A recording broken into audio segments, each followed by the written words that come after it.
Good morning, good evening, good night. Welcome wherever you are. Welcome to another episode of Speaking Out, Exposing Corruption and Incompetence. We are here. My colleague is not here in the studios yet, but he's gonna join us shortly. So welcome today, Wednesday. Today's the 15th day of March in the year 2023. Welcome to another episode of Speaking Out, Exposing Corruption and Incompetence. I'm here. I'm ready to give you the information that you so richly deserve and desire. Last week we had some issues. You weren't here last week, Wednesday, and I'll give you an explanation as to why that was so. But share. I see the YouTubers were here very early this morning, very early in the class lineup. People line up from very early, and I appreciate that.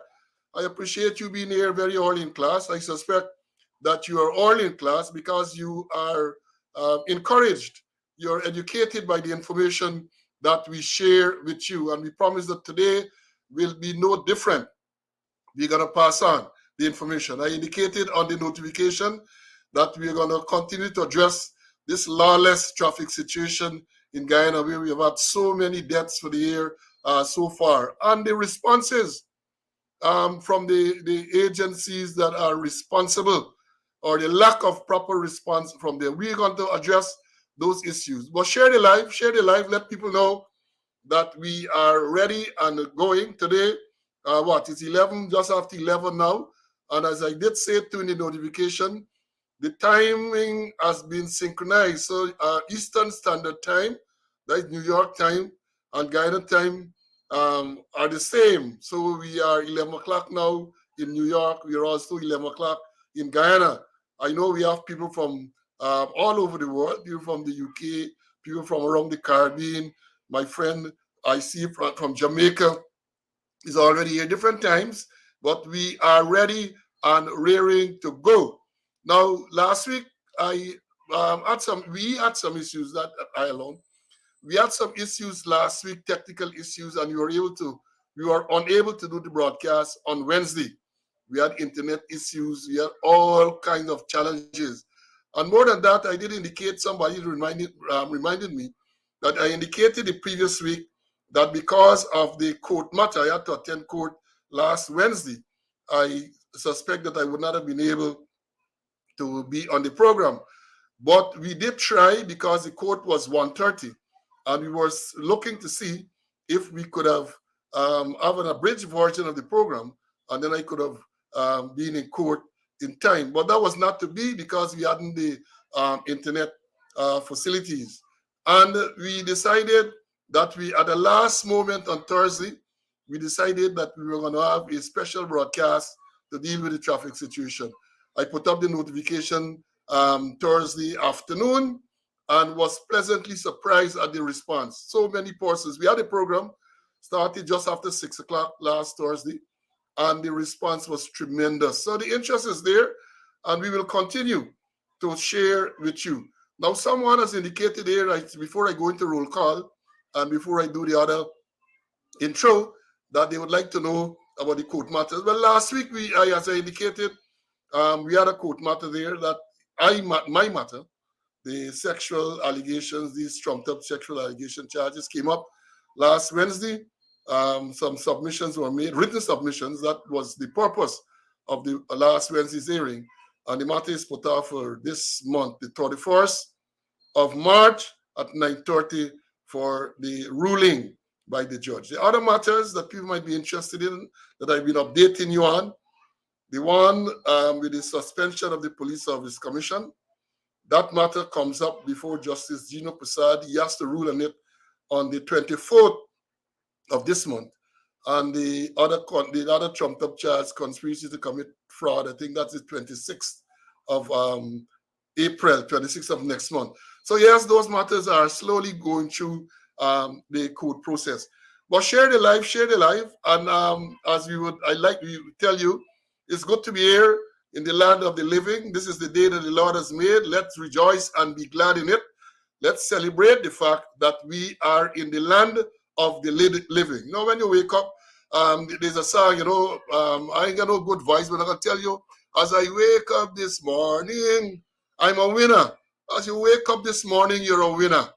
The Lord has granted you the privilege of waking up this morning, and we must celebrate and we must rejoice. So no matter how difficult we may think it is, people are even suffering worse than us, and some people have not even had the privilege of waking up this morning. So let's rejoice and be glad in it. And as I say that, it is always good to be in the land of the living. We are in the land of the living. Let's give praise and thanks to the Almighty. We have regretfully to announce two of our colleagues. Now, before I do that, let me do the roll call, man. People are so anxious to the roll call. Let me do the roll call. We have already full school, already classes full. First and show this morning, we had brother Sean Rabindranath. He came in at 7:43. Then we had next, we had Patricia. Patricia came in at 7:44. Then we had Machu. Machu came in at 7:52. Then we had, after Machu, we had Vibort. Vibort, a regular. Well, most people now are regulars, but Vibort is always early in class. He came in at 7:52 this morning. And Kimmy came in at 8:03 this morning. Wayne, I think Wayne is from the UK. Wayne is from the UK. So he came in here at 11 minutes after 8. Then we have Princess Earl, 6123, from Lamar Springs. She didn't put Lamar Springs, but I know that she's from Lamar Springs. She came in at 8:12 this morning. Then we had Quinn, 8:24. Trotty, Derek came in at 8:28. Welcome, Trotty, always another regular, always here when the morning comes, bright and early, ready for class. Then we had Colin. Colin came in. Colin is from Orlando, Florida. He came in at 8:38 this morning. Then we had Cecile at 8:48. Cecile did say that delightful Wednesday. You see it there. He's here, ready and ready to go. We had next Sydney. Sydney came in at 9:01. People are here very early. John came in at 9:10. I think John is from the United States. Then we had Sandra. Sandra came in at 9:11. Ready, and she says she's ready and waiting for the program. Looking forward. We're not going to disappoint you. Then we had Jacko. Jacko all the way from Georgia. Jacko, we ain't talking cricket today, Tell Lenny and those people, Ulrich, I see Ulrich on the live, we ain't talking cricket. Today we take we blows gracefully. We are talking cricket. Then we had Isabella. Came in at 9:39. Patricia came in at 9:46. Then my friend from Jamaica, Dudley, welcome. Dudley came in at 9:48. Sending greetings to Mr. Sloan Conway. Jakey, welcome, Jakey. Welcome from Maryland. Came in at 9:55. Then we had Francis came in next at 9:57.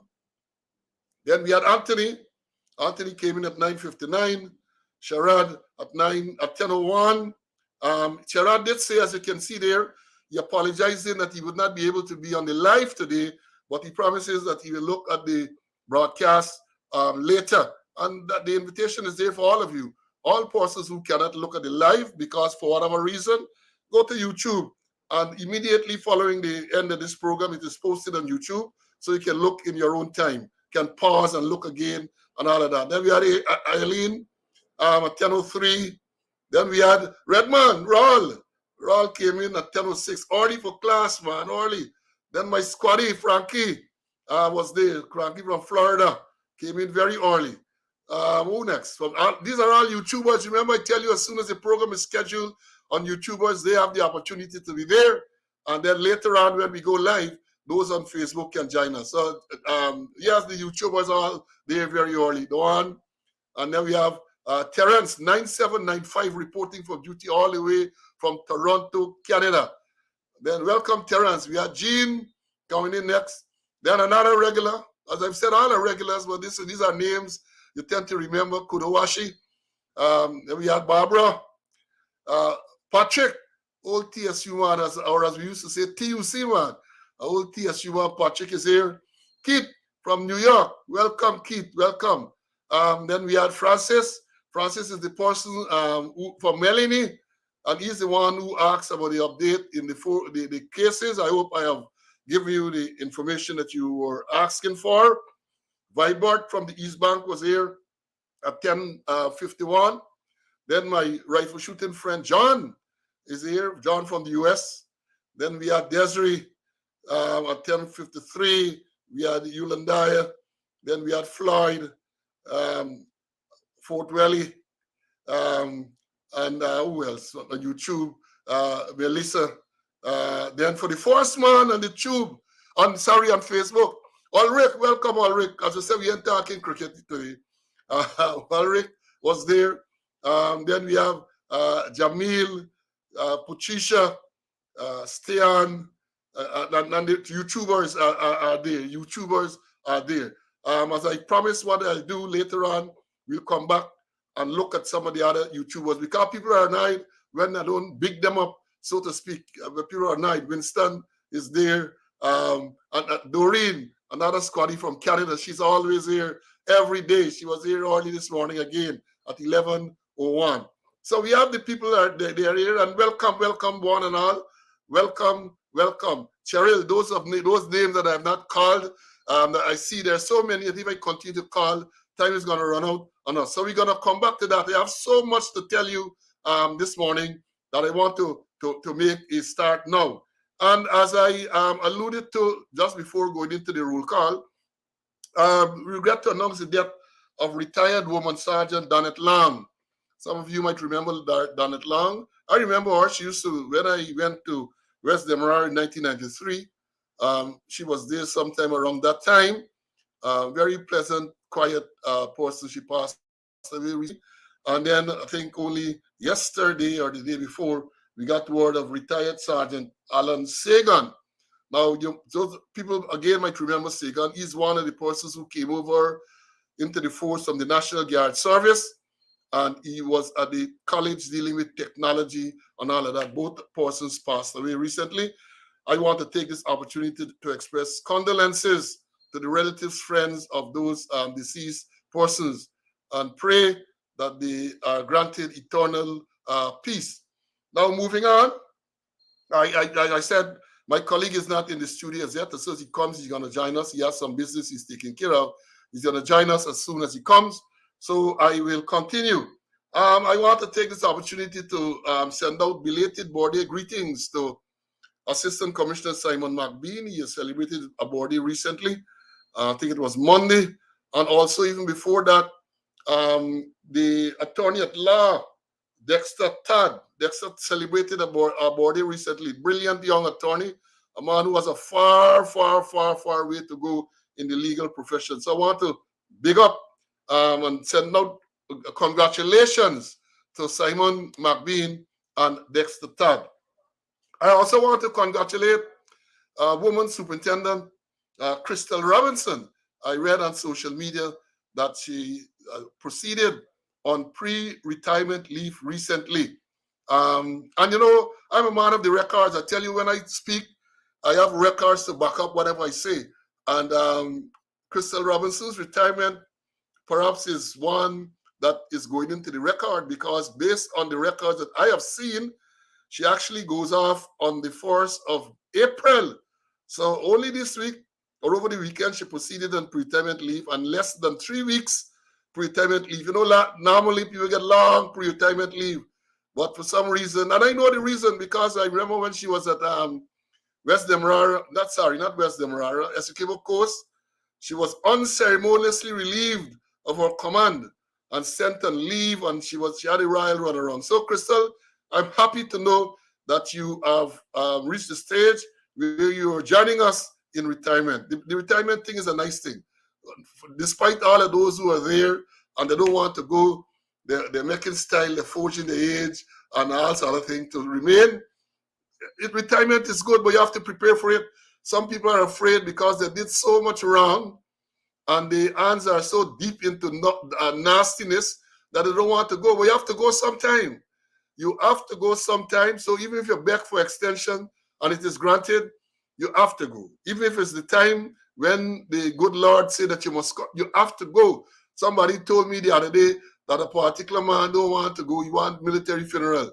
That is what somebody said. The person wants a military funeral. You gotta go. So, Crystal, enjoy your retirement leave. And there is life beyond the police force. Good life beyond the police force.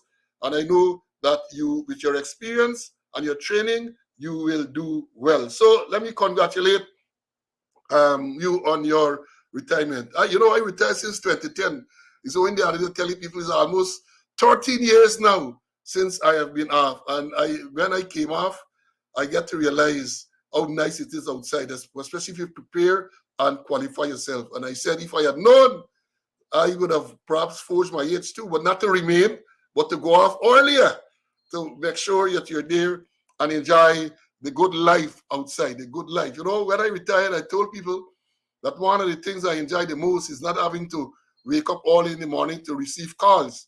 And the fact that I knew that when the phone rang during late in the night or early in the morning, it was not someone calling me to report some murder or some robbery or something like that. I could lie down in my bed and I could relax. It is a nice, nice feeling. So welcome to the bench.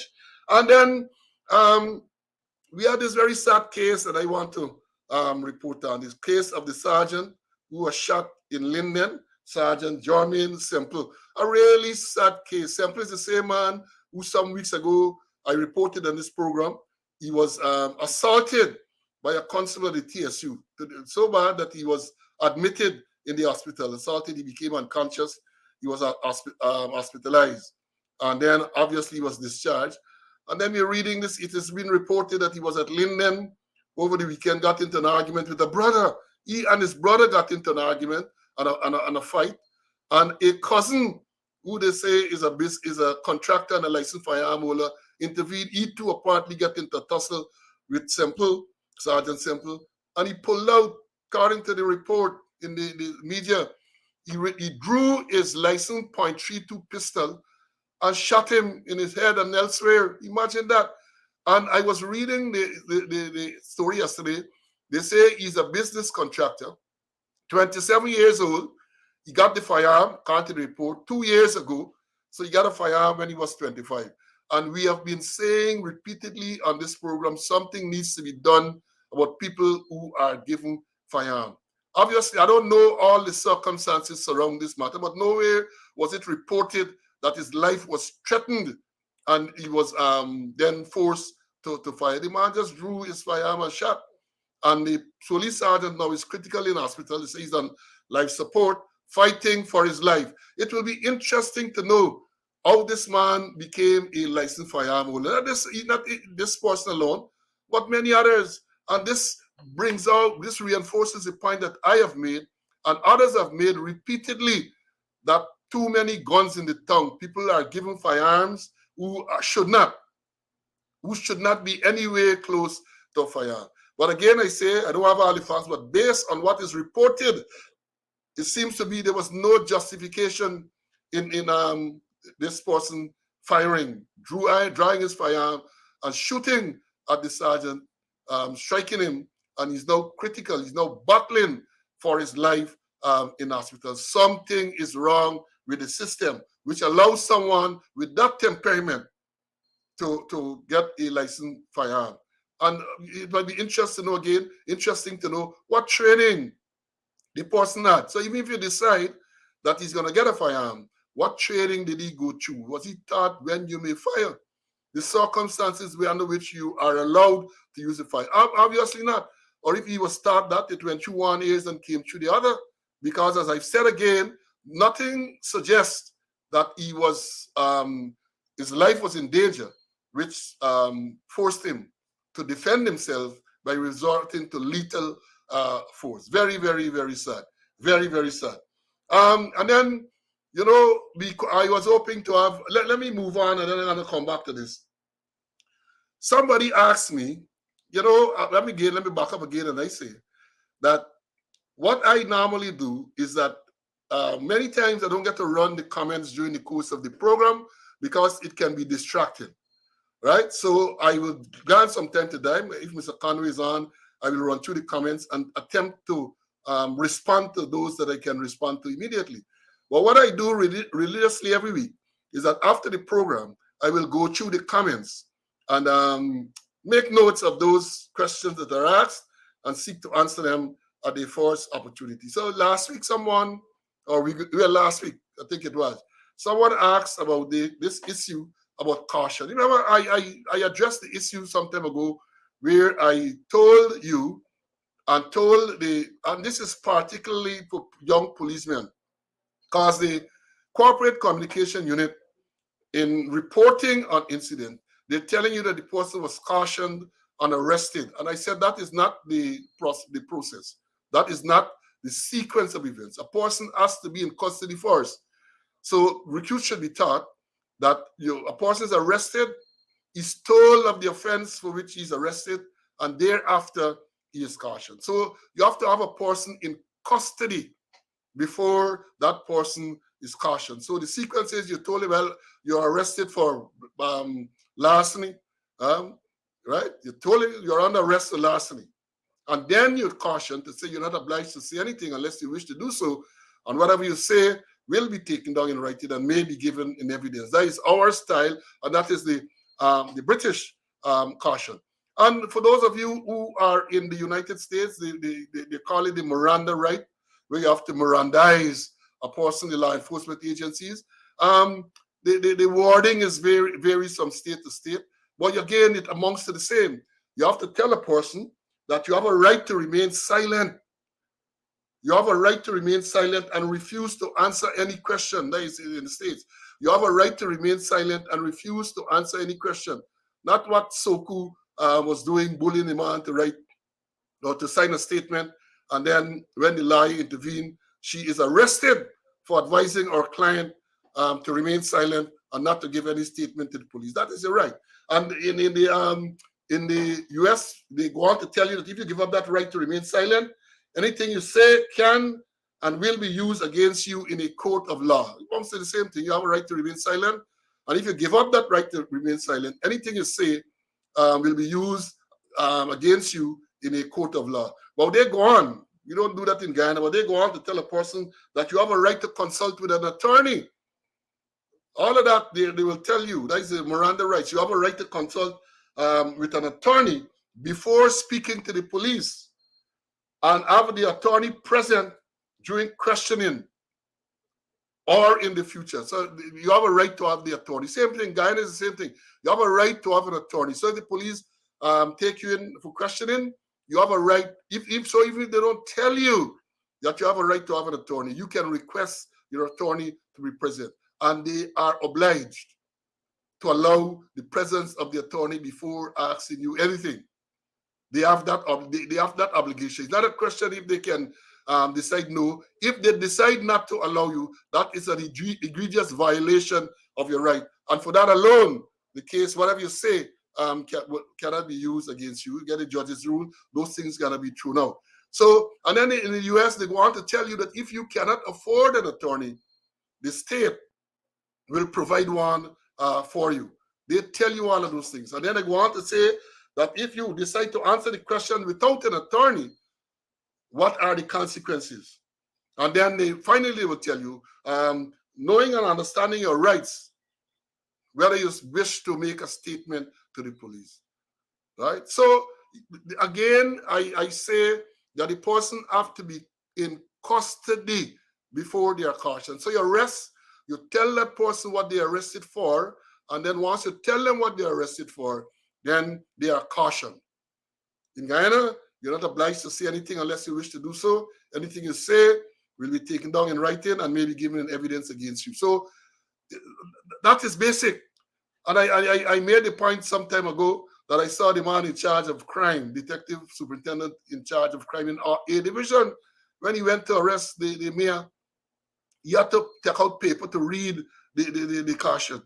Caution, those things should be there routinely. You know them out of your head when you're doing training school. Those are questions that used to be asked. But that is where we are now. And talking about that, I have a clip that I want to show you when you talk about arrest and all of that. Let me find it and show you. Recently, you would have seen in the news that there was a murder on the East Coast where a man killed his wife, or his reputed wife, and attempted to kill himself. And I want you to look at this video and look at the police action in this video. I'm not going to comment on the merits of the case, but I'm going to comment on the police action. This is a man who just, as we would say, cut the throat of his wife, and this is the police. Let me show you. Look at the video there.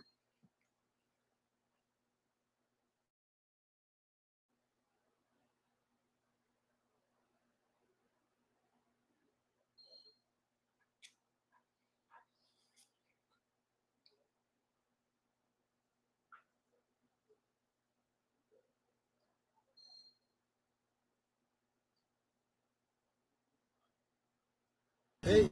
We're recording. She done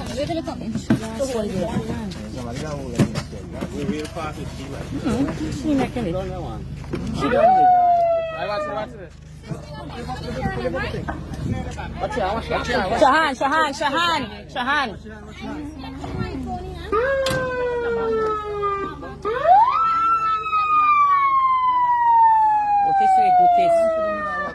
What is it? Do yourself, body.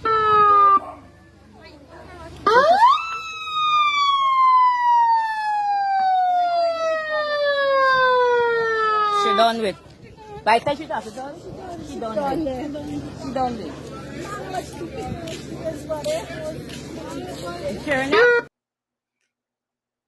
Right, I hope you saw that.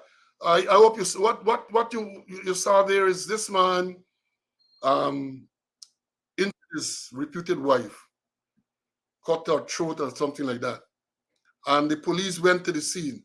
At no stage did they make any attempt to secure this man by handcuffing him or something. This man who just killed or attempted to kill someone is allowed to just be walking freely. And there, I am worried for the safety of the policemen, because if that man wanted to do them any harm, it would have been easy.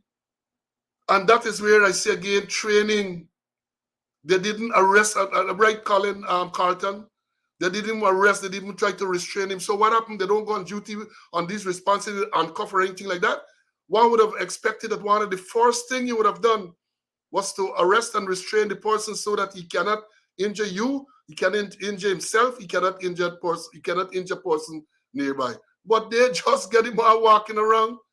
And I say that these things should be used as training examples, as how not to do things. And again, you know, they're very touchers, as we would say, and they want to attack the messenger. But these are things that people should tell the recruits, train the recruits how to arrest, how to prove. Until they got there, once they identified that he was the suspect in this matter, they should have attempted to restrain him. But the man there, no restraint. Even when the man went into the vehicle, no restraint. No restraint. I think my colleague, Mr. Conway, is in the studio. Let me bring him in. CC Cat, are you there? Yeah, hearing you. Well, we're not seeing, we are hearing you too, but we're not seeing you. Well, I don't know, maybe. We are hearing you, but we cannot see you. I saw you earlier, so maybe you have to look at your camera to see if your camera is on. We want to see you, man. You're photogenic. Unlike others, you are photogenic. So let me remove you for the time being, and then we're gonna bring you back in when we can see you. We can, you know, the matter before the court, when the attorney was improperly dressed, and I can hear you. But I can't see you. Well, I can see you, but I can hear you, but I cannot see you. I want to see you, CC. So I'm going to remove you temporarily, and then I'll bring you back in. Okay. Right, folks. So that is what you have, and these things should be routine training. Routine training. You can't have the police, and many times you can't blame these junior ranks. You know, many times, because you have to question yourself as to what level of training they have. But one would have expected something like that. Those things will be routine. Look at the U.S. From the time you are arrested, they have a routine. You're arrested, you're asked to place your hands behind your back. They handcuff you, and then you guided into the police vehicle. Routine routine, they handcuff you routinely once you're under arrest. So whatever offense it is, you are handcuffed and you are placed in the police vehicle. But we have a situation here. I don't even think the people are handcuffed. But the handcuff is part of your kit. Once you're on duty, you should have a pair of handcuffs on you as a routine. Routine, right? Long ago, we had the handcuff, we had the whistling chain, and we had the baton, right? So these things have to be, yes, CC, I can see you now. Let me bring in Mr. Conway. Mr. Conway, again, welcome, welcome. We can see you now. Okay, thank you. And I have been carrying on in your absence, so I did the normal greetings. I extended on your behalf the belated birthday greetings to Simon McBean and Dexter Todd. Congratulations to Woman Superintendent Crystal Robinson, who proceeded to retirement. And I noted that she proceeded retirement this week with retirement leave, but she retires properly from the 1st of April. So she can get many days to enjoy pre-retirement. Short period, yeah. Very short period. And that was so because she was unceremoniously removed from her command in G Division and sent on leave. So the leave was chewed up then. And I just showed the clip with the murder suspect on the East Coast, where the policemen, when they they didn't even arrest him. They just he walked around casually and so on. I know you would have seen it. And do you care to make comments at this stage? Yes, I saw it and I was horrified, Paul, because you win or lose a case at the scene of a crime. I did management of that investigation when I was with the FBI. I have a book, I think it's 700 pages. And this was a theme of the course that I did on management of investigation. Arthur Weaver, maybe you met him there. And here is what he said. He's talking about a homicide investigator. He said, no greater honor will ever be bestowed on an officer or a more profound duty imposed on him than when he's instructed with the investigation of the death of a human being. It is his duty to find the facts, regardless of color or creed, without prejudice, and let no power on earth deter him from presenting these facts to the court without regard to personality. That's Arthur Weaver.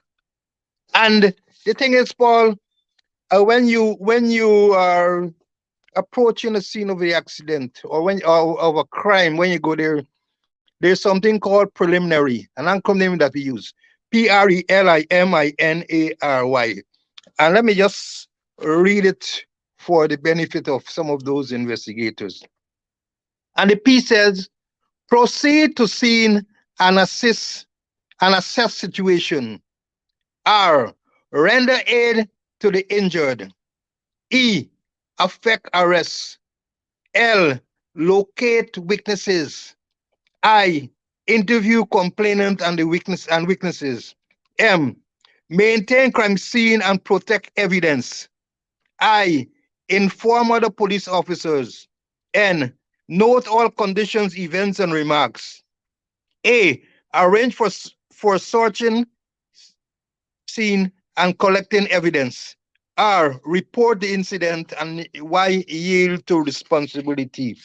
I look at the clip there, and I don't think I found any one of those things that the police did there. Just walking the place along the way. I think they asked somebody to pick up the injured or the dying one. The man was there, Paul. No, he wasn't arrested. He wasn't searched. They put him in a vehicle tray with the same woman that he had wounded and the one who was dying. And no search, no, nothing. And nobody protected the scene. They left the scene there. Perhaps the scene was trampled, so they go back there. They can't find anything on the scene. There's a Lockhart theory of exchange. And the ABC of that theory of exchange said A, perpetrator will take away traces of the victim and the scene.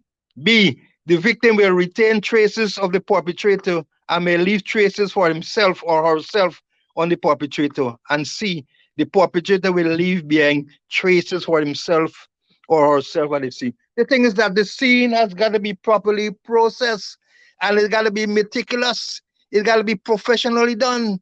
You find something, sometimes you find a short button that will link you to the man, to the perpetrator, or sometimes a piece of cloth, a fiber. Here, something will remain there. But if you just abandon the scene, you don't protect the scene, you can't solve crime. Things gonna go haywire, Paul.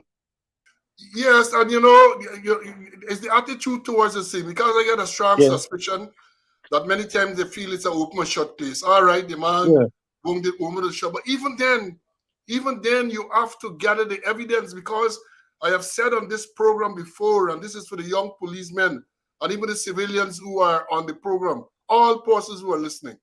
Many times, when you go to a court of law, it is not about what actually took place, is what you can prove beyond a reasonable doubt, is what you have evidence to prove. So you can have all the theories. The detective can have all the theories as to, in this matter, for example, this man, let's assume that the man did not give a confession statement. He did not admit to this crime. What evidence are you going to produce to make sure that this person can be convicted? That is important. And that is why we say that even if he gave a confession statement, you have to make sure that you have other evidence as well, because he might very well come at some stage to say that no, he was forced into giving the statement, and then the statement is thrown out and the case is left. This case is thrown out as well. So again, this thing should be teaching. And when we talk about crime scene, remember this: crime scene is not only for the crime scene technicians alone. It's not only for the CID ranks, because the teachings will tell you that more often than not is the general duty police that will turn up at the scene first. The general police turn up because they're on the beat, they're on patrol, they get a call and they will go.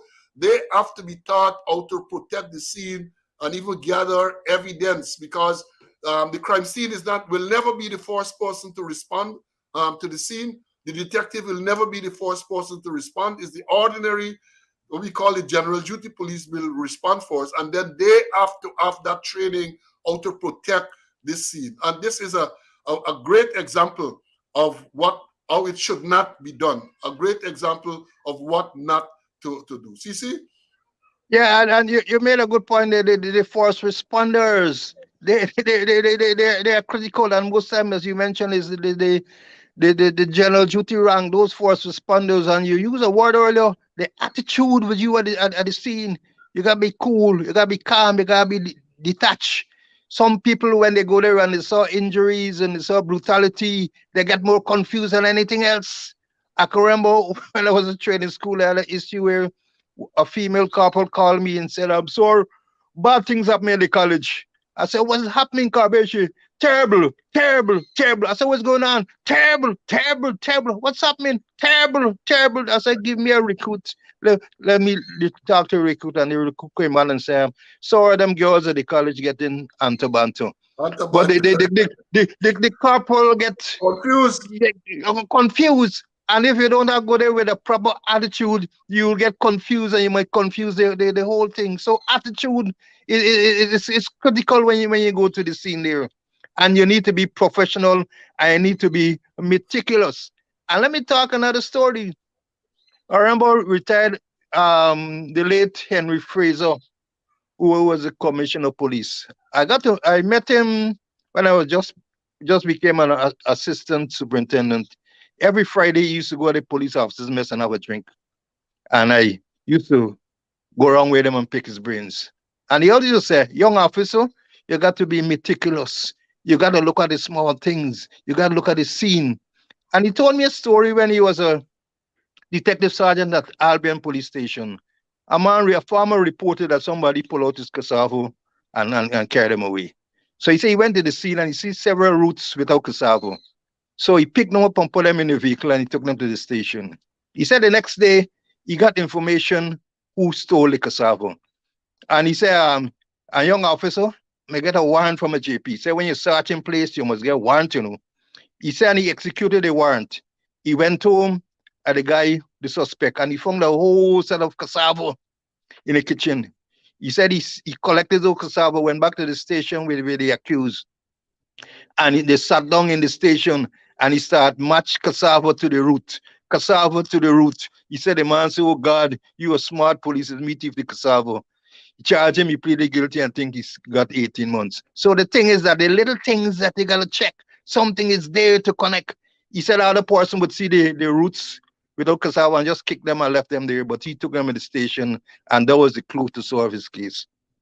Yes, so yeah, that is the way all these matters are done. That is the way it should be done.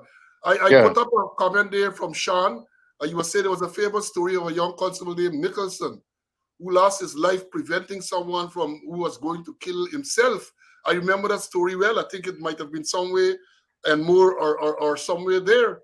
The man was going to kill himself and he intervened and the man ended up killing the young police. That was around 1973 or something around. I remember that matter. So when we share this information, we're sharing so that you can, the young policemen in particular, and those who are responsible for training and so on, can learn and incorporate these things into your training program. So these things are very, very important. Training, because obviously the fact that this police can go there, the two we saw, just walking around the place casually, it's a sad thing. It's a sad thing. But let me take this opportunity to recognize a few more persons. They all abuse me, say I don't recognize you. So I want to do some of the Facebookers this morning to recognize the secretary. Welcome. What time you come? Secretary came 11:25. You got to give me a good excuse for being this late. 11:24 actually. There's a posting 11:23. I see one there. We had June, Emily, who is regular here. So let me see some of the YouTubers. Sorry, the Facebookers rather. Cheryl came on from Bloomfield, New Jersey. Then we had Diane at 11:28. Carlton, Popo, they didn't even arrest the man. We commented on that. Then we have Leroy saying that the police afraid of him. Well, you can't be a police and be afraid. Right? Then we had here we have Glenn Ford saying morning. Then Emily said, no bungle, no bungle. And then she made some other comments there. Arthur came on. We had Corinne.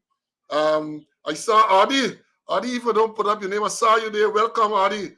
Adi Mack, old police, who are here every Wednesday as well. Jamal, welcome, Jamal. Welcome, welcome, welcome.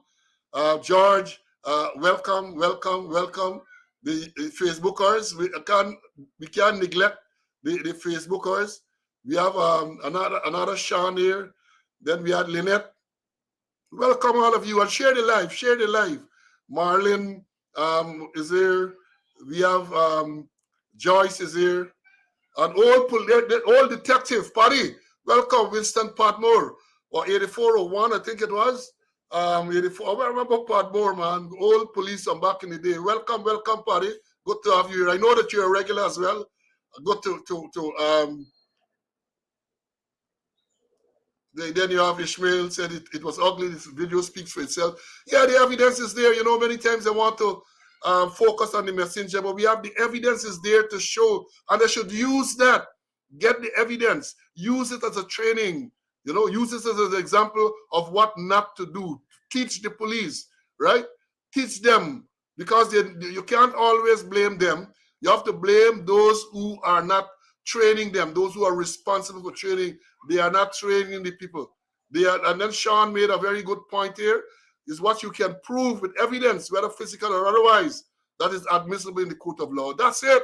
Evidence. So you might know, yes, this thing occurred. Do you have evidence to prove it in a court of law? That is what is important. You can know that this man did the act. You know, you might even seen it.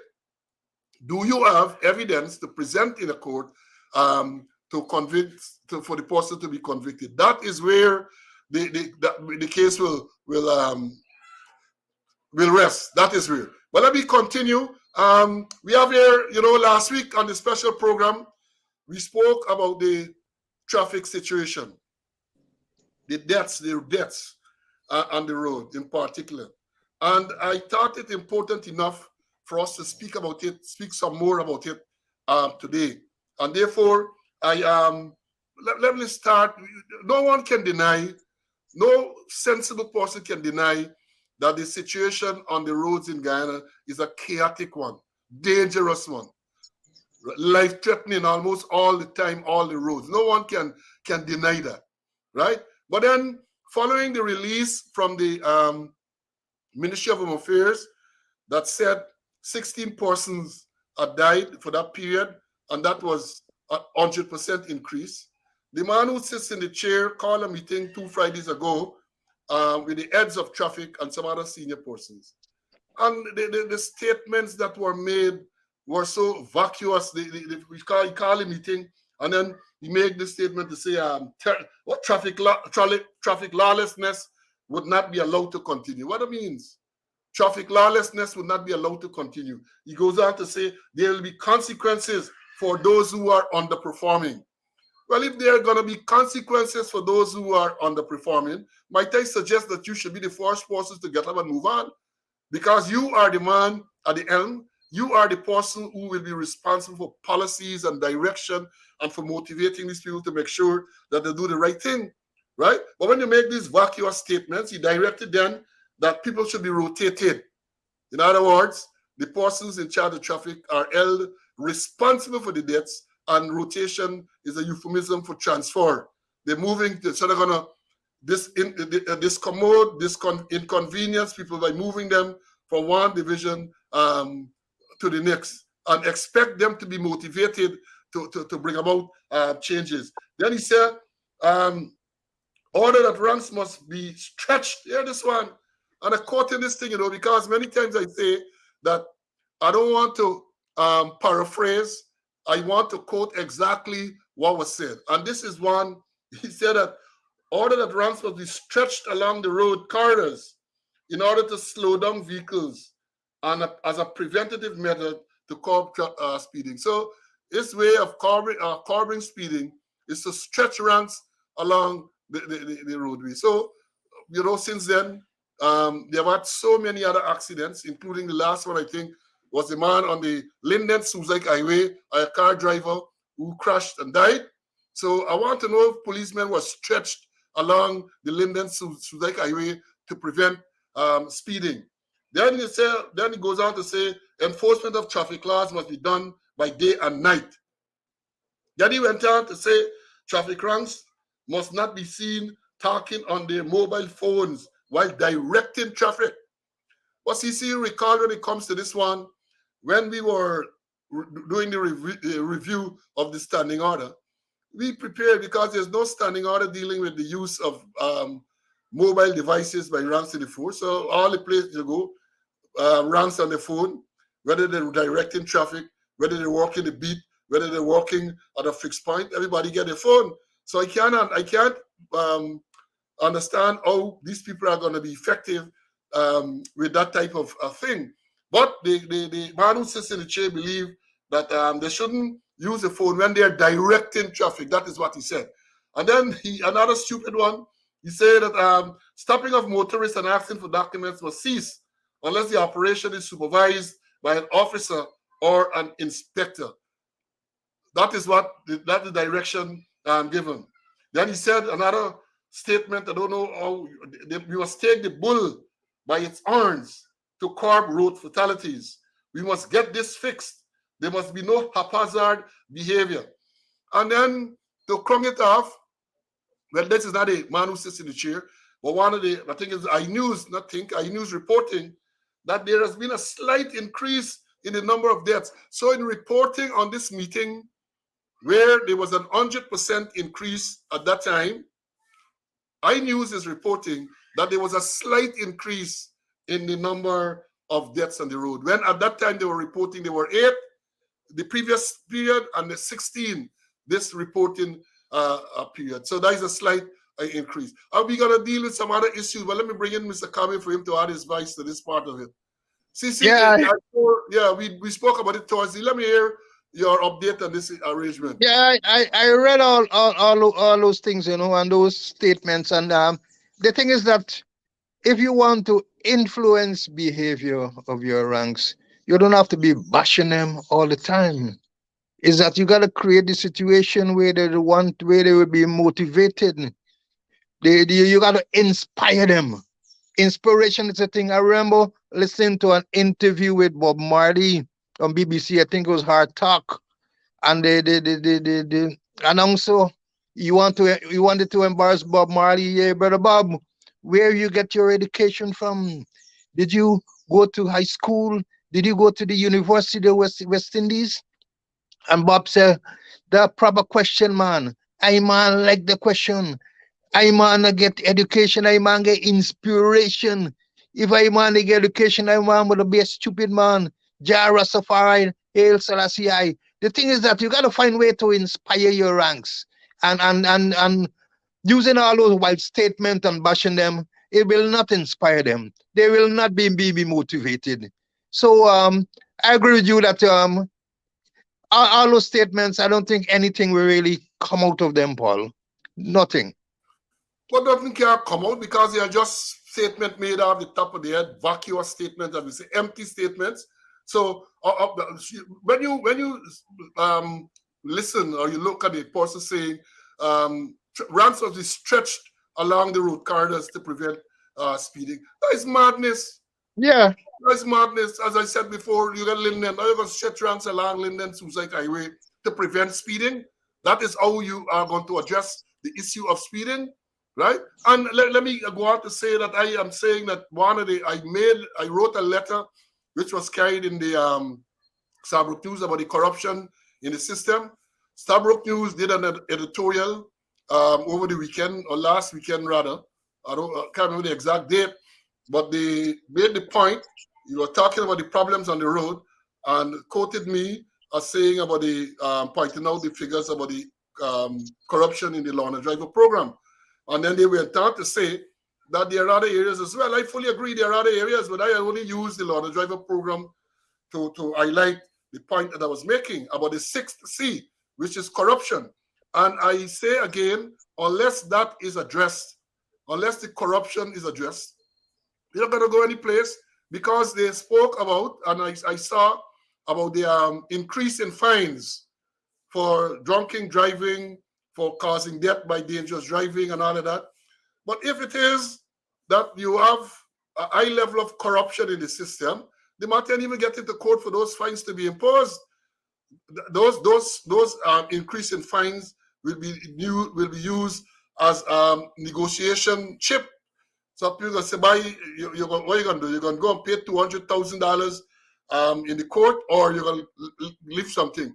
Hardly a driver has not had the experience of being stopped on the road and people asking for left something for the boys. Leave something for the boys. That is corruption, and that is the thing that must stop. That is, you got to. So I made a point here too, that the traffic laws of the country, all the laws have to be implemented. All, and they got to get away from this campaign mode, where when you have a campaign, you deal with matters, and then the campaign lasts a week or two, or maybe even a month, and then it's back to business as usual. I made a note here. Let me read this here. To say that they have to use a concept in solving crime they call the broken window theory. You have to read the broken window theory. If you don't know, go and check it. It says basically the broken window theory states that visible signs of disorder and misbehavior in an environment encourages further disorder and misbehavior, leading to serious crimes. They talk about crime, but the same thing can be applied to traffic. So once you have visible signs of misbehavior in traffic, and in Guyana, let's be face facts, there are visible signs of the flouting of the law all over. So you have to address all of those things, because those things bring about an environment of lawlessness. And that is what you're trying to come to grips with, an environment of lawlessness. So if you look at issues, they might appear minor. It is lawlessness. We know about the tint. Everybody putting on tint, even the police, and it's against the law. But what? Nothing happens, or selective enforcement. And then you have one of the things, look at license plate. Look at the license plate. In this country, well, some people say it's not a real country, but it is oil producing country. You still have an arrangement where when you go to get your vehicle registered for the first time, they give you the number and you go to some private person and they make that number in all kind of design and all kind of lettering or and that type of thing. And when the law, the Motor Vehicle and the Road Traffic Act stipulates what the letters, the size of the letters, the size of the numbers, what they should be, it is there in the Motor Vehicle and Road Traffic Act with diagrams as to what these numerals and what these letters should be. But nobody bothered with that. You get all sort of fancy letter until you can't even see it. So wearing of seatbelts. These are all of the things you got to enforce to bring about this environment which is conducive to lawful behavior. And let me run through some of them safety helmets who ride around the place or drive around. You're going to see people on big motorcycle riding past the police and so on with no helmet. I understand from experience, it's not an easy thing to deal with because when you're standing there at the point and somebody fly past you on a motorcycle, what you can do? Perhaps see if you can get the number and then try to identify who the owner is. And even that has its challenges because there's no evidence at that point to say that the registered owner was the person who was riding it at the time. So you have that. You have two mobile phones. Well, people using mobile phone, even the policemen in the vehicle. Even policemen in the vehicle driving and talking on the phone. Now what happened? Nothing is happening. I am driving and failing to keep to the left or near side of the road. That is one of my pet peeve. I have said it repeatedly. The Motor Vehicle and Road Traffic Act directs that you drive in Guyana on the left or near side of the road, the left or near side, and you only come out on the right side when you're going to overtake. And after overtaking, you go back on the left side. Drive along the East Bank, drive along the East Coast. People sit down in the right lane. People sit down in the right lane, and many times they're not driving above the speed limit. They're driving within the speed limit, but they're driving in the wrong lane. So even though you are driving at the speed limit as well, you are forced to what we say undertake, which is a dangerous practice to pass a vehicle on the inside. Because once you attempt to pass or once to pass a vehicle inside, and for any reason that person pulls over, you are wrong. You should not be passing on the inside. And I have had the experience where a vehicle is driving relatively slowly in the wrong lane. You pull up on them and you toot your horn for them to pull over so you can pass. They're not moving. They are not moving. All of this calls for education and enforcement. I see along the East Coast and elsewhere, the policemen are standing there directing traffic. And people sit down in the wrong lane and driving. They never rebuke them. They don't rebuke them, right? So I'm saying that is a big problem. Minibuses stopping anywhere to let off and take up passengers, even though they might be bus stops. That bus stop is a waste of time in this place. People stop anywhere and they pick up passengers. And there is not only the minibus too. It's other users as well because they don't go to the minibuses, the bus stops to get. They just decide that right where they are, the bus must stop there for them. So those are some of the issues that we have. Those are some of the issues. Let me point out a few more dangerous ones. Vehicles parked in dangerous manner. You have had several accidents recently where vehicles, trucks and things park and motorcyclists just ride into them. Because I suspect many of them park, no reflector, no warning that they are there. And people ride, but death on the road. You have driving under the influence. And not only, as the ministry said, influence of alcohol, but influence of drugs and all of those things. People driving high like a kite and they're driving on the road. As a matter of fact, the manner in which you see some people driving, you're almost certain they're on something, they're flying. Some people say they're not driving fast, they're flying low. People would say they're not driving fast, they're flying low. Zip, they fly past you, right? So, and then you have, when we talk about the speeding, and let me say this, speeding in itself and by itself is not dangerous driving. Let me understand this clearly. Speeding in and of itself is not dangerous driving. So you can't charge a man for dangerous driving and just give the evidence that he was exceeding the speed limit. You can't convict him. You have to have dangerous maneuvers. If you're speeding, then you charge for exceeding the speed limit, right? You charge for exceeding the speed limit. But so understand that speeding in and of itself is not dangerous driving. In many cases it is, but you can't just give the fact that you give evidence that the man was driving at an excessive speed and convict for dangerous driving. You have to charge him for exceeding the speed limit. And in order to charge for exceeding the speed limit, Mr. Man who sits in the chair, and to slow down speeding, you have to have some corroboration. In other words, you got to get some speed gun or some other means. So you can't just go and give evidence that the man is driving fast, right? Somebody leg and tear it to pieces. You have to have something to corroborate. You saw the man driving fast, yes, and maybe the speed gun. And long ago, you used to use the police motorcyclists and even police car, that you have the speedometer on those vehicles calibrated. And therefore, if you are driving at the speed limit and the person flew past you, you can give the evidence and get a conviction. But those things don't happen now.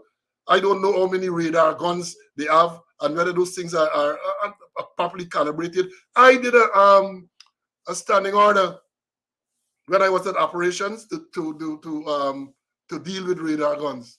It is there someplace. I did one also to deal with driving under the influence, not only, but most importantly, according to the law, the sequence of events, when you can stop a person, when you can administer the breath test or the breath analysis. And again, I tell you, you should go and look at the breath test and the breath analysis. I saw there was a recent tweaking of the law where I think they say now it's 35 micrograms in every 100 milliliter breath, something like that, to be over the legal limit. That's the legal limit, right? So I say to you, the police have to be trained how to give the evidence. And I did something on that. It is there. They have to be trained how to give the evidence in court in order to get a conviction. You can't sit down and believe that the person is going to say, yes, they're guilty. So all of that training. Then look, traffic lights, people blaze through these traffic lights, and what happens? They're supposed to be out of cameras in this smart city. I don't know if they are still using those things because it's not easy. Let me tell you this, it is not easy because the camera is going to pick up the vehicle, the camera, the license plate. But I don't think the camera can tell you who was driving at the time. So once you have that information, now it's a long process to determine who was the driver.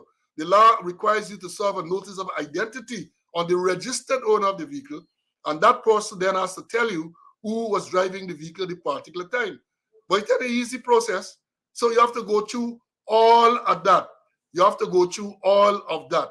And then you have animals on the roadway still. Animals are still on the roadway, roving all over the place, right? Sand and builders' waste. You have sand and builders' waste, right? You have even persons not using pedestrian crossing, a very annoying thing. A pedestrian crossing is just there, and they're attempting to cross away from the pedestrian crossing. So all of the issues have to be addressed. All issues have to be addressed, and not only at campaign time, but continuously in order to bring about an environment of lawfulness, that people must obey the traffic laws. People must obey the traffic laws. CC, I have had enough. Let me bring you in. Yeah, Paul, and I think last week we talked a bit about the cocking the stats to show that hey, we don't have enough. Some of the accidents, fatal accidents, were incidents, and they talking about roads. I wish to read from the chapter 5102 where it's about road. Here it goes. Road means any highway and any other road to which the public has access, and includes bridges over which a road passes, and any wharf, stelling, or part of the foreshore to which the public has access. So the accident in Mabura Road where two vehicles collided and one caught a fire, somebody died, they're saying that is an incident, and they're saying that is not a road. So the law is clear what is a road. And instead of facing reality, Paul, they're hustling to cock the figures. The Americans call it ghosting. Don't put in this one gonna make me look bad. Cock the stats so we gonna look good. So they need to face reality. And Paul, let me jump ahead a bit. I was harping all along the time that they don't have a strategic management plan, a strategic plan. Got to drop the word management. I've seen one, and it appeared to be backdated. It's 2022 to 2026. So the whole 2022 passed, and no report that they have achieved any milestone. But seeing that we are on to traffic, let me read for you, and I'm not going to add, alter, or correct anything from their strategic plan as it relates to traffic. Page 70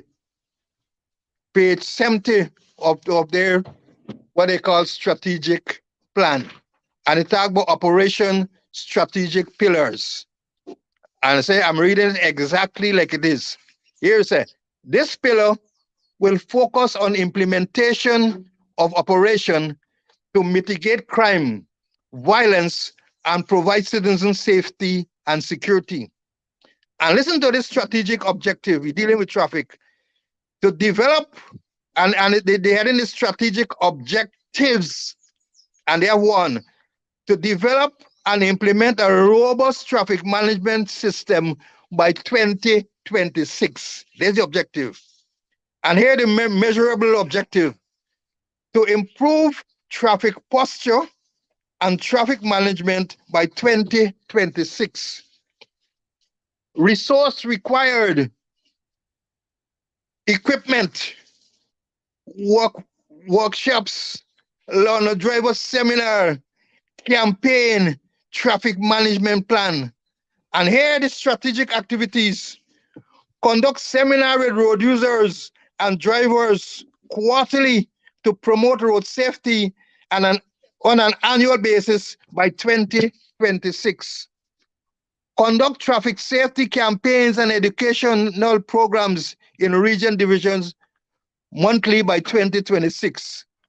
Conduct learner drivers sessions monthly with regional divisions by 2026. Implement robust traffic management system in collaboration with agencies and government departments. Develop and implement traffic management plan. If the objective is not SMART, you really cannot achieve anything. And when I listen to those nonsense that they write, somebody don't know anything about strategic management.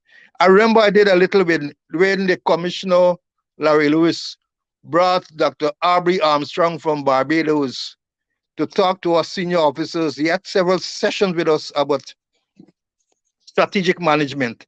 And he said clearly, and it's still in my head, that the objective has got to be SMART. It's got to be specific. It's got to be measurable. It's got to be achievable. It got to be realistic, and it got to be timely. And if you look at the police strategic plan dealing with traffic, it doesn't cover any one of those SMART things. It doesn't cover specific, measurable, achievable, realistic, and timely. So it's going to be total chaos in the traffic situation because of what they propose as their strategic plan dealing with traffic. It can't work. That needs to be packed up and thrown in the rubbish bin. Well, maybe they recognize that is why it has not been released to the public, because, when you talk about a strategic plan, the people who are to be affected who are to implement this plan have to know what's going on. Your commanders, right, even down to the last giant constable, must know what this thing is. But when you get it there and you're locking it off, nobody knows. And I suspect I read a part, but the thing is a difficult read. And it's not a document that you can read that flows properly. I run through the last part, the last 3 pages. I laughed last night, this morning, early, because they're telling you in the last pages our people who they attempted to contact and they weren't successfully contacted. Now, what I got to do with the strategic plan? Apparently, they wanted to get the views of some agencies, ministries, and other persons, and they tried to call them, they didn't get you. That is included in the plan, that we tried to make contact and the people promised to call back and they never called back. A lot of rubbish for a strategic plan. So I suspect maybe that is why they are not releasing it. But before I think, CC, let me make this point. Somebody asked me to address an issue about traffic police directing traffic at roundabouts. I spoke about this already, right? I spoke about it. You can't not to be directing traffic at roundabouts. Roundabouts are designed for free flow of traffic. The rule is that you come up and you yield to the traffic on your right, and then you proceed. You yield to the traffic on your right and proceed. So in an orderly arrangement, people who know to drive shouldn't have a difficulty. The problem is you have a lot of people driving who don't know those basic things. So they put the police, and that creates more confusion, right? Somebody complained to me, well, not complained, somebody mentioned, I was in a group last week, said they are driving along, I think it was the East Coast, they said, and the traffic light is green in his direction, but the police stops the traffic. He stops the first car, signal to the first car to stop, and call traffic in the other direction. He said, well, he coming through, he couldn't even see the police, but he see the green light. And he decided, is at the last moment he recognized that this police has actually stopped the first car. You stop the first car, and you expect that all the cars behind that will stop as well. Well, you don't do it that way. You don't do it that way. I agree that at traffic lights, again, I address this on this program, traffic lights at peak hours can have police to override the lights, because I made the point that traffic lights are designed for effectiveness, not efficiency. So a traffic light is designed to be effective. The red, you must stop. The green, you must go. Amber, you must prepare to stop. Effective if you obey it. The problem with that, in peak hours, because it is not efficient, the light will tell you stop when nothing is coming in the other direction. So yes, at peak hours, it is good to have police there to override that. There's no problem with that. But that putting traffic ranks at a roundabout is madness. I want to aid the justification for that. Putting traffic ranks at a roundabout is not recommended. And I mentioned it before, so I don't know if it just continued, right? But that is the thing. And I want to make the point too about the traffic lights. I spoke about traffic lights. To caution drivers, and I'm talking about law-abiding drivers, that when you approach a traffic light and you see it is yellow or red, it's not red, sorry, yellow, it is yellow. Before you stop, please look into your rearview mirror, observe the traffic behind you to make sure that it's okay to stop. I have had the experience where you see the yellow, and as a law-abiding, you are so close, so you're preparing to stop. And the people behind you are anticipating that you are going to go through the yellow light, and they're bearing down on you. So if you were to stop in compliance of that yellow light, they are going to rear end you. And based on the accident that killed 5 persons at West Demarai, something similar, even though there wasn't a traffic light, the story is that the car stopped at the pedestrian crossing. The truck behind, bearing down, did not perhaps recognize that there's a pedestrian crossing, or the person would stop at the pedestrian crossing. So close, so fast, he veered to the right, 5 persons are dead. 5 persons are dead. So I'm glad that the person raised this point so I can address it. I hope that I have made it clear. Roundabouts are designed to be efficient. Efficient, you yield to traffic on your right and you go. So I'm saying that if we have people who are obeying, drivers who know the rule and are obeying, you shouldn't have a difficulty. You go to Barbados, for example, you drive in London and those places, roundabouts galore, roundabout galore, other places in the Caribbean, roundabouts galore. You don't have any issue. We just have about 2 or 3 roundabouts, and you have police directing traffic at the roundabout. That's an admission that the place is chaotic. That's an admission by the police. And I say traffic lights, yes. Yes, because the traffic lights are not the ones that we have. Let me clarify that. The ones that we have, because the ones that we have are mechanical. They show red for a particular number of minutes or seconds, and then the cycle goes on, that cycle. So that is programmed in it. There are other traffic lights which are sensor operated, but we don't think we have them here, which senses the flow of traffic and regulates accordingly. We have those that are mechanical. So nothing can be coming. You've got a red light and you stop. Nothing can come in on the opposite side, on the not the opposite, on the flow on the red, on the green direction. But the light say must stop, and then you have to stop. So it is not very efficient, and therefore, yes. So let me make that point. Now let me go on with the same traffic thing. I had some notes here. I say again, I call on the ministry. Again, I want to call on the ministry to say to establish a department within the ministry responsible for testing of vehicles, right?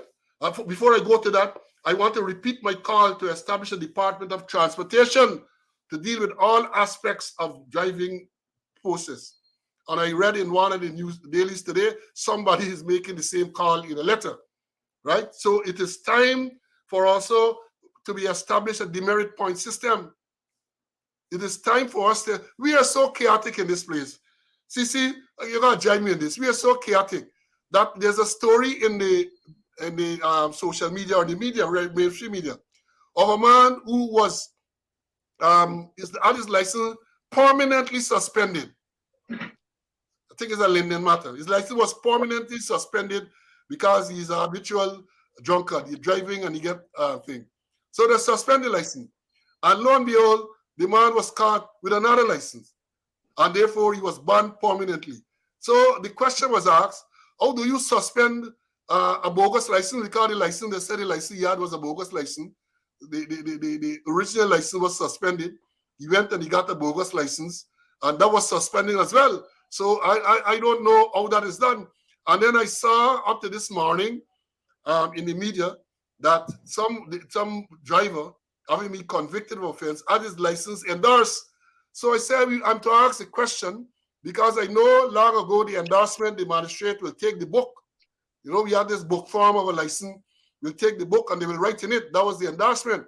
Now that you have this plastic license, it will be interesting to know how the endorsement is done. CC, do you know? Just like you, I'm not a seer. I'm way out in the ocean. How would you endorse the plastic? You got to write on it. I don't know what's going on. And the thing is that, you know, so much of nonsense happening in traffic, you know, that it moving from the police and gone till up in the court too.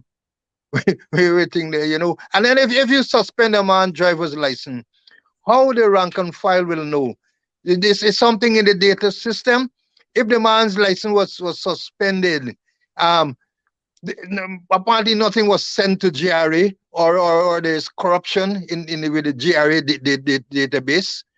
Some system got to be designed that the ordinary policeman, the traffic man would know that in case they stop him, well, I said, don't ask for no documents, you know whether he has a driver license or not, unless maybe he's involved in an accident and then you call for documents.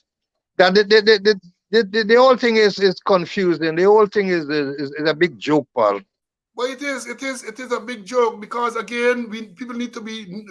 You got to get some plan, and for people to buy into the plan. Because as it is now, Minister made some statement some time ago about issuing of traffic tickets. But we made the point that you're issuing traffic ticket. Is there a system to make sure that persons pay for these traffic tickets, or they go to court and contest the traffic ticket? There's no such system. And it brings me to the point, because I was making a call, it's about time they bring in the demerit point system. But again, if you don't have an integrated and a proper database, these things will not work. So the mere fact that a man who had his license permanently suspended can go and get a next license, right, tells you that the system is not what it should be. It tells you that the system is not what it should be. And in this digital age, those things should be easy. So again, I have here demerit point system, but there's no sense you bring in a demerit point system where you don't have a properly integrated system. So all you got to know how many points are put on the person's license, when the license to be revoked, and all of that. You don't know. So they have to address that. And I talk about also the Ministry to Transport to establish a department within the ministry responsible for testing vehicle safety, exhaust emission, and overall roadworthiness to help improve road user safety. And this, as happened in other jurisdictions, this can be given out to licensed, recognized mechanic shop for them to do the testing and issue the certificate of fitness. But we still have a situation in Guyana where the traffic rank, the licenses and certifying officer, issue certificate of fitness.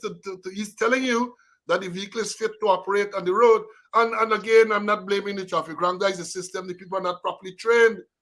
They're not properly trained to assess whether the vehicle is roadworthy or not. They just perfunctory lights, wiper, and basically that's it. And all of those things, I'm saying that if you want to address the carnage on the road, it has to be a comprehensive arrangement. You increase the fine, good. But if you got corruption in the system, many the matters would never even reach. And when you say corruption, we're talking about levels of corruption. It might never reach the court. And then we say, we got to start thinking outside the box. The current situation is unacceptable and brought under control. When I spoke about all the agencies, you said all agencies, somebody said road safety is everybody business. I agree. They got to be involved. Everyone must be involved. And when you list some of the agencies, I have some listed here. This situation should be declared as a public health emergency. And every effort must be made by all drivers, cyclists, pedestrians, the courts, the police, the schools, government, ministries, insurance companies, private sector, and most importantly, the government, who has a responsibility to ensure that the necessary resources are provided to ensure that the situation is addressed in a comprehensive and scientific manner. This haphazard thing, not going to work. It is not going to work. And I think the time has come, because I suspect if having regards to all that is going on now on the road and the fact that we get oil money, we can't address it now, it perhaps will never be addressed. CC? That's true, Paul. Unless we really take firm action. But then if the strategic plan is trash, more deaths, more accidents could happen. Yeah, well, let's move on, because the other subject I wanted to deal with this morning, as I said many times, you have so many things to talk about, but then time will run out. We are already at the hour and 23 minutes. And let me deal with this. I saw recently a report, allegation of some 300 million fraud at the police quartermaster stores. Did you see that? I saw it, and here again, a wall of silence. But yeah, it is a wall of silence. I think it's some social media group broke the news, and I think it has been confirmed that people are transferred, and they said that this thing is some $300 million discovered frauds at the police quartermaster stores, discovered during some audit. But let me say this for the people who do not know. In February 2021, I said when you talk, you got to get your facts right. Because people are wrong to say that you're not telling the truth and you're maligning them, you're defaming them. They say all kind of things. So I just try to get my facts right. In February 2021, the Minister of Home Affairs made a statement in Parliament that 300 million was missing from the police finance office. The minister also said in late 2020 that over 150 firearms were missing from the police armory. One of the PPP-aligned news entity made a point that the firearms went missing under the watch of Deputy Commissioner of Police Maxine Graham, who he said was in charge of force operation. They went on to say that SOCU was said to be conducting that investigation. I want to know what happened to those investigations. The 300 million at the police finance office and the more than 150 firearms that are missing from the TSU. And I say, that is my view, that those allegations were designed to destroy the career of police officers who were perceived not to be supportive of the government. And many careers have been destroyed because of that. And then let me again point this out to our viewers, because when you hear these big numbers, $300 million, to me is a lot of money. I guess to some of the people, is chump change. But $300 million is supposed to be a lot of money, according to me. Now, let me say this. People might not know, But the Guyana Police Force is not a self-accounting agency. Let me repeat that. The Guyana Police Force is not a self-accounting agency. So in other words, let me go on to tell you that the accounting officer for the Guyana Police Force is the permanent secretary of the Ministry of Home Affairs. Again, a lot of politics in that. Because years ago, the police used to be self-accounting, so that when monies are voted, the finance officer was the person who was responsible under the law for dealing with that. The last person I recall being the accounting officer for the police was Assistant Commissioner Shairaz Usman Ali. And then when Usman Ali retired, that it was there before, then they bring it back with him as the accounting officer, responsible for signing off on all vouchers and all of that.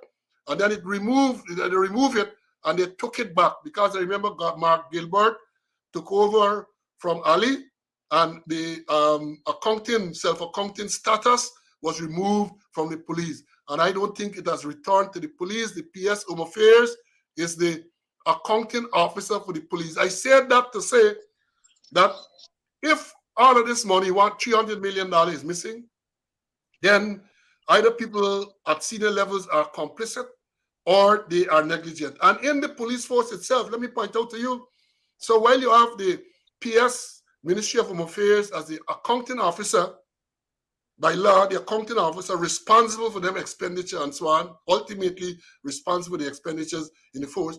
In the police system, they have the man who is in charge of admin. That is always under the administration. So, quartermaster, where you get this $300 million fraud, what an alleged fraud, admin, the finance officer, or the finance office where they had $300 million fraud, admin. So, using the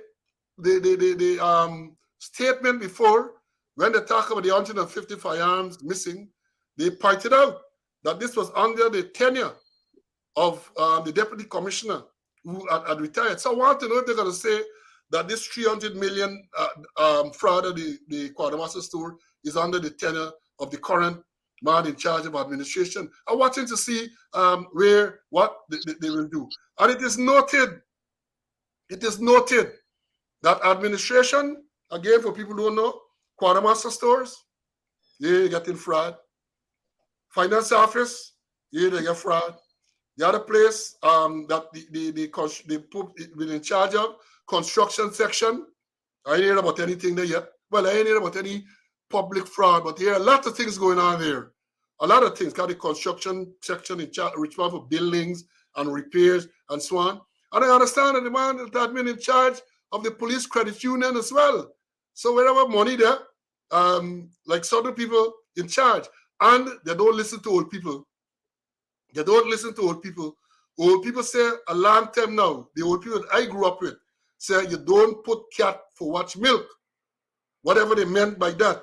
You don't put cat for watch milk. CC, let me hear you, please. That's true. And there were a lot of warning signs, Paul. I remember we heard we saw advance being approved for a driver and a secretary to travel on Christmas Eve Day to conduct investigation at Port Kaituma, conduct investigation at Orangeuk, conduct investigation at Kaikan. This is a secretary and a driver.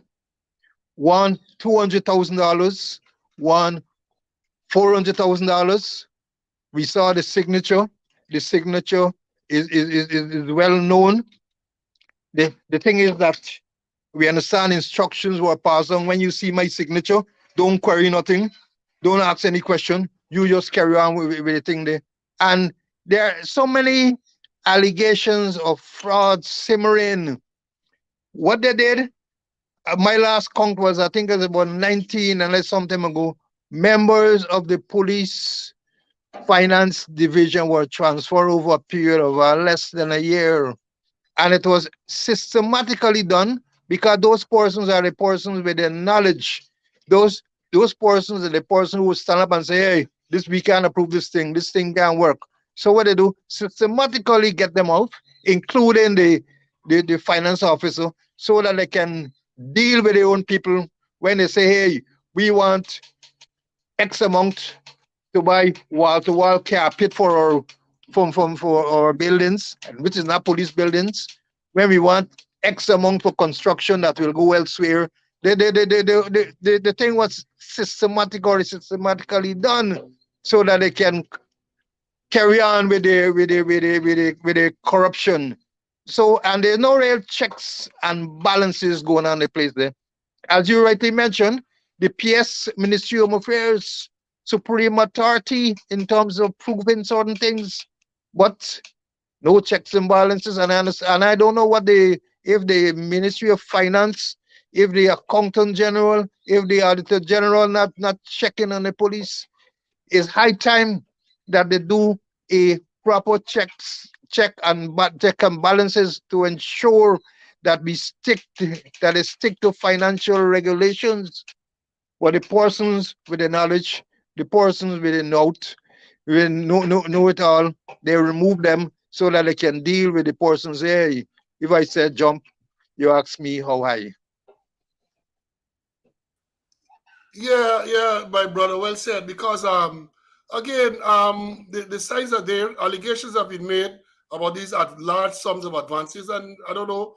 Normally, back in the day, the Auditor General that would have triggered an audit from the Auditor General's office, but apparently these things are not being done. And then we understand from the same release in social media that some person is asking for they want study leave. In other words, they want to run out the they want to run and go someplace. But let's hope. And then let me say, I made a note at this point to say this, that I am predicting that because of the persons who are really responsible, the big ones, nothing is going to happen. So you transfer the person who was at the quartermaster store, I think two of them, you transfer them. But if we have $300 million fraud, they alone cannot be involved in that. People got to either be complicit or negligent. And let's see. But I am predicting, mark me down, I am predicting that because, as we have said, the people who are responsible, the accounting officer and the man at admin, it doesn't look like nothing can happen. I am going to be willing to eat some humble pie if anything were to happen, anything significant were to happen in respect of this. So let's see. Let's see. Paul, Yeah. before you go, and it might be interesting to find out which senior police officer is presently building an apartment building in Georgetown without having resources from the bank. Building an apartment, a house, an apartment building, no loan from the bank. Well, it's good to know. It's good to, maybe the Auditor General. I know. I made a note sometime to say that when the OPR, this Office of Professional Responsibility, started, I think Deputy Commissioner Wills was the first person in charge of this office.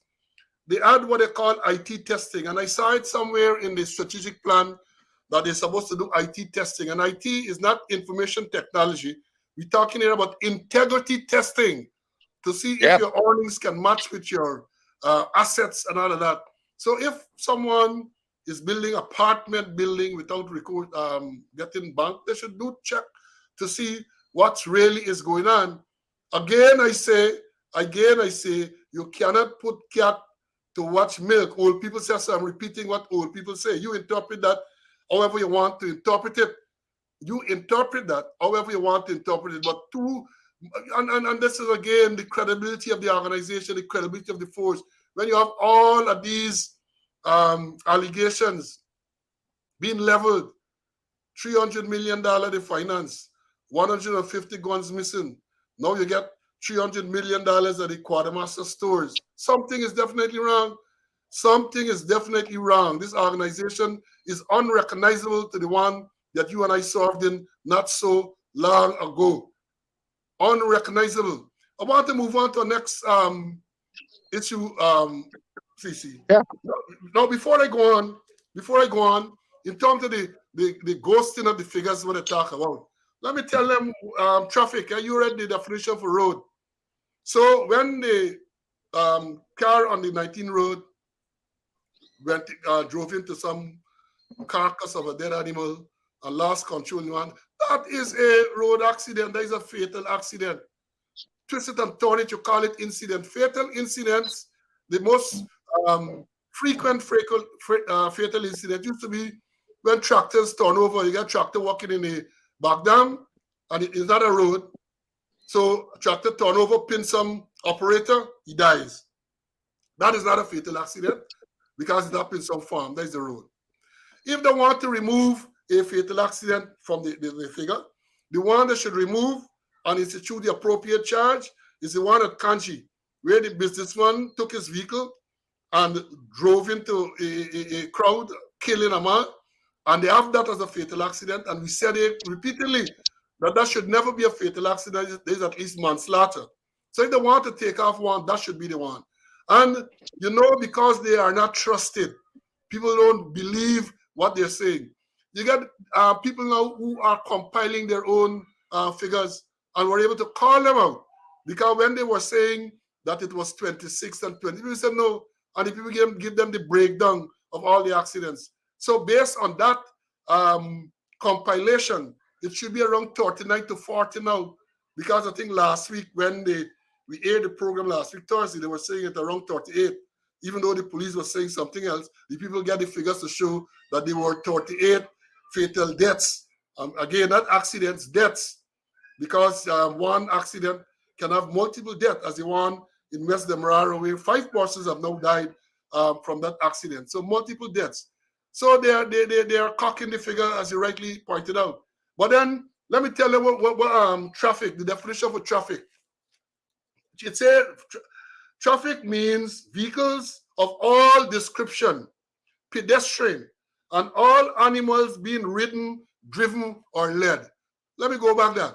When we talk about traffic, you're looking at vehicles of all description. And they say pedestrians are considered part of the traffic too. And all animals, whether they are being ridden, whether they're being driven, or whether they're being led, they become part, they are part of the traffic. So you could jump high and jump low. That is what the law says. Now, the last thing I want to address here, CC, is this dog whistle. Dog whistle.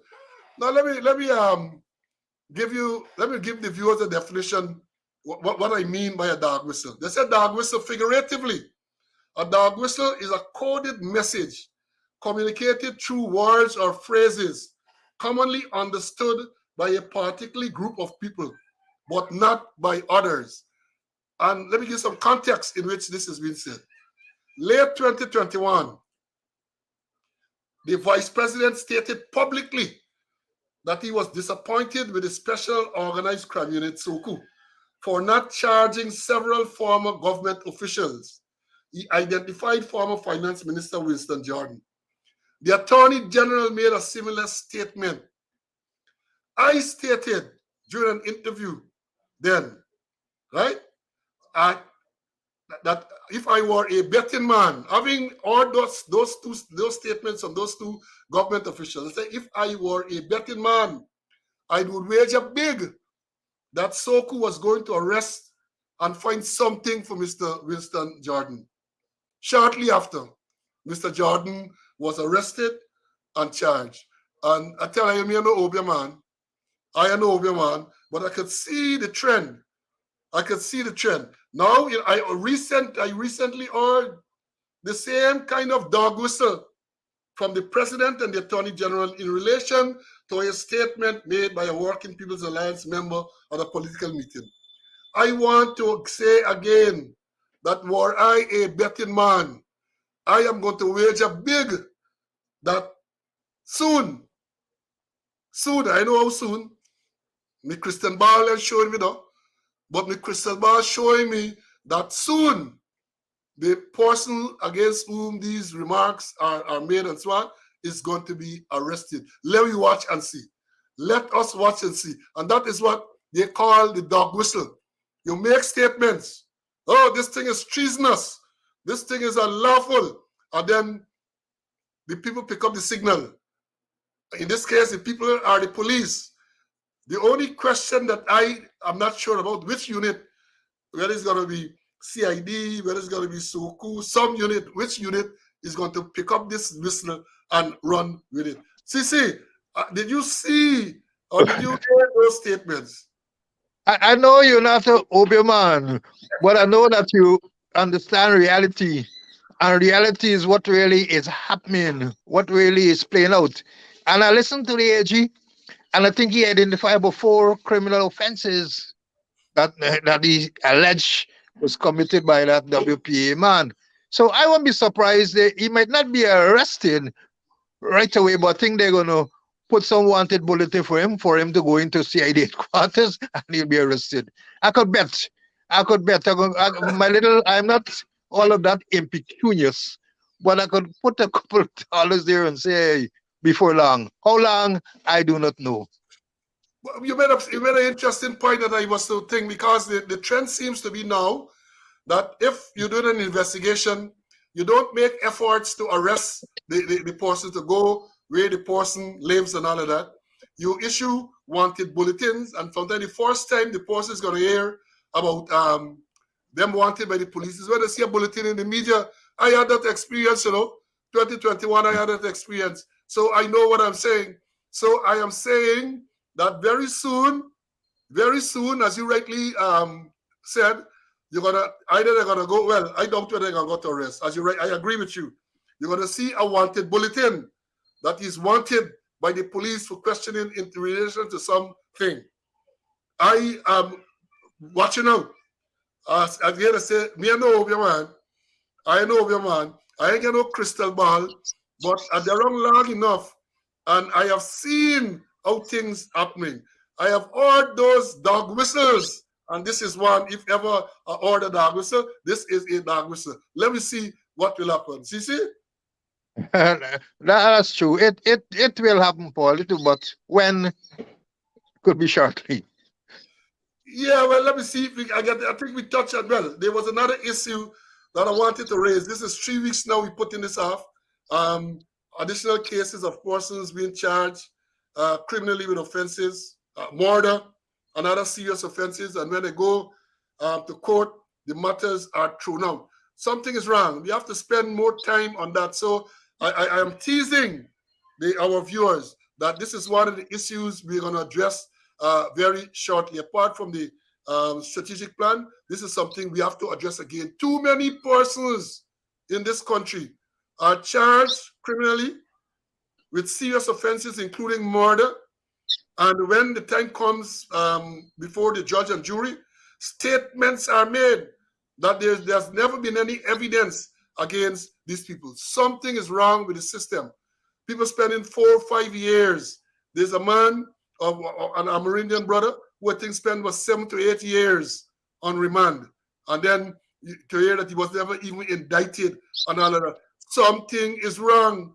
Something is wrong. And I need to address it more fully at another program. Because the people don't know, when a person, and you blame the police, yes, and perhaps the police are to be blamed in many of these cases. But when the police conduct the investigation, murder, and these serious cases, the matter has to go to the Director of Public Prosecutions for them to review the conduct of the investigation and to make a determination if there's sufficient evidence to charge a person. So when a man is charged with murder, it's because police did the investigation. The DPP reviewed the statements, reviewed the evidence, and of the view that there's sufficient to go for the person to be charged. Now, once a person is charged, murder is indictable charge, so they go to court, the charge is read to them, they're not required to plead because the charge is indictable. So a preliminary inquiry, what we call a PI, has to be conducted. So in other words, the magistrate will now review the evidence again. People got to go swear, give the evidence, and so on. And once they give the evidence, then the magistrate will commit the person if the magistrate feels that there is sufficient evidence for this matter to go to the High Court. If there's sufficient evidence in the matter to go to the High Court, the magistrate commits. Now, once the magistrate commits, listen to this carefully. all the papers, the depositions, people depose and give statement, those things are sent to the DPP's chamber for perusal again. So the DPP will have to peruse all of those documents and satisfy themselves that there's a case, and then they will go on and indict the person. And yes, we find, having gone through all of that process, they are indicted. Statement from the police to the DPP. DPP advises charge. Magistrate conducts a preliminary inquiry, commits the person to stand trial at the High Court. The depositions are sent to the DPP, and the DPP reviews all of those depositions and indict the person to go to the High Court. And yet still, when you get to the High Court, then now they go through all the evidence. Judges are making the comment that there's no evidence, and there's never been any evidence against the person having, and the persons, of course, the case is dismissed. People spend 4 or 5 years and even longer than that in jail. Something is wrong with the system, and people just walking about and driving the car, and they're not held accountable. When you take away 4 or 5 years from a person's life, they're not held accountable, because even when the person sues, if the person sues, what are they going to get? What are they going to get in this place that is not a real place? So, CC, in closing, you want to make any remark about that? And as I said, this thing has to be addressed more fully. It has to address more fully, and with the cases and so on. But I am saying it for now for you to understand what goes on. CC, over to you. Yeah, I said it over and over again that in terms of criminal prosecution, the DPP is the supreme authority. And the DPP has got to be meticulous, that even if the junior persons in that department review certain files which are critical, the DPP must have an overriding hand on that. That if there is no evidence, stop it. Don't send it for a magistrate to decide. Don't send it for a judge and jury to decide. As long as there isn't evidence, stop it. The DPP is very quick to null certain political issues. But on the other hand, when there's no evidence, stop the dance. Stop it right there. And let me just go back quickly. Crime scene management. I remember whilst I was there, we had a 1-year comprehensive training program. 29 programs we did. I was a point man with the emergence group, and part of it, we had crime scene management there, and we had effective investigation. I don't know what happened to those programs. Excellent programs, and we used to teach from the trainees. Right down, the trainees can't pass out without crime scene management. I didn't join you early in the program, but I wish to express my deepest sympathy to Alan Sagan family. Because I remember when I was suffering from computer phobia, he was the man who took me in and said, no, don't frighten this thing. If you press the wrong button, nothing will blow up and them kind of thing. Then he was the man who ensured that every trainee who passed out from the college had to be computer literate. And all the courses that we conducted there had certain information technology input. So I want to express sympathy to his family. And Crystal, superintendent, I want to let her know that, hey, there is a great life after policing. I know they're wrong, and I know they're committing wrong on the women, the gender issue in the police force, where not a woman in this Ghana police force is a senior superintendent. Not one is a senior superintendent. And Mr. Simon McBean, belated birthday greetings. I know you have many more candles to blow out. So that's what I want to close up. And before that, please, it's going to be painful, Paul, but please go through that 101-page so-called strategic plan that they put backdated, that the police put up there, so that we can dissect it and we can let the policemen know and let the public know about the trash that they put up as a strategic plan. I will build the courage to go through that painful document. Thanks, CC. Thanks very much. Now let me say, to support what Mr. Conway said about the DPP's powers in terms of criminal charges, and not only public criminal charges are the ones that are brought by the police, but also any criminal charge, including private criminal charges, as we would have seen when Dian Bascom instituted a charge against the crime chief, cybercrime. The DPP discontinued the charge. When the special constable Bollers instituted a charge against the attorney, she not pros. In other words, discontinue the charge. So when we talk about charges, criminal charges, whether it's public criminal or private criminal, the DPP has the authority to deal with it. And then, normally I don't address certain things, and I ain't gonna address it much. But I put it up just now. Some orange thing. Let me put it up again. He said things are happening like that because blacks run the police force. Well, Mr. Singh, for your information, check who are the people in charge of all I did something on it, of all the divisions. You see, these are people who, as they say, are intellectually challenged, and therefore I ain't gonna give them no oxygen. I'm not gonna give them any oxygen. But again, just to encourage people who are here and who are of an inquiring mind to check who in charge of most of the areas now in police force. And I wrote something about it to say that you are making the point that the police force is predominantly of one ethnic group, predominantly, and that is so.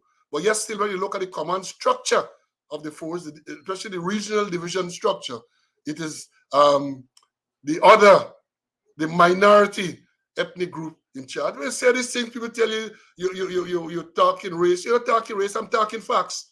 I can give you the facts and figures for all the divisions, from 1 right through to 10, and to show you who are the people in charge. I have done the analysis.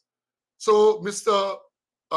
He put the name as Orange Singh, but notably there's no picture and so on. So, and he then Facebook, and as a colleague of mine did once a person told a colleague of mine, the thing named Facebook, say you must put your face. So even if you have a face that is not only your mother could like, put your face because it names Facebook. So folks, it's over. We are almost at the 2 hours.